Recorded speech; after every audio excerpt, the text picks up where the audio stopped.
in every sense of the term. You know, Tom Wolfe, the Bible of Wall Street, at one point talked about these masters of the universe. And he was slightly tweaking them, but he was also referring to how they think and operate. And it's only, in terms of concentration of wealth and the added layer of the tech control, tech power, only proliferated. So I ask you, because you are one of our whisperers to this world, how do you square thinking you're a master of the universe, making multi-billion-dollar international deals that control multiple economies on continents, and running a tech company like an Altman or a Bezos, and then do what you just said, which is shirk and say, well, oh my God, this is just the world we're in? Right.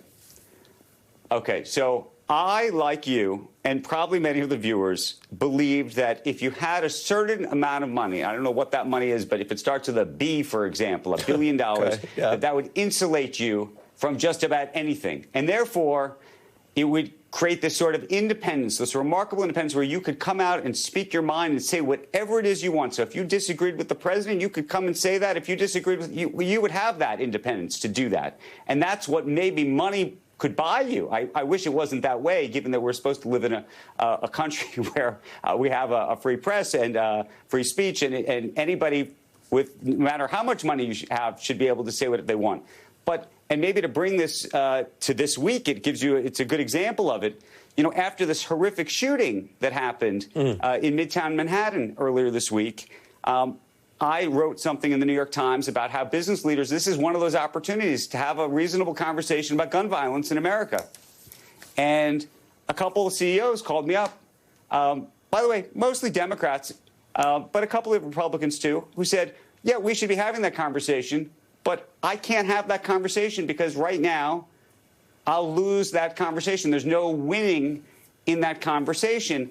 And I said to them, well, what happens if you spoke out on this issue, really? And one of them said, well, the president, if he wants to put me in jail, he can put me in jail. And I think that's the thing.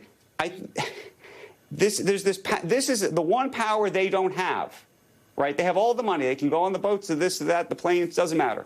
But if you actually feel that the government, the administration, the president, however you want to think about that, can literally put you in jail.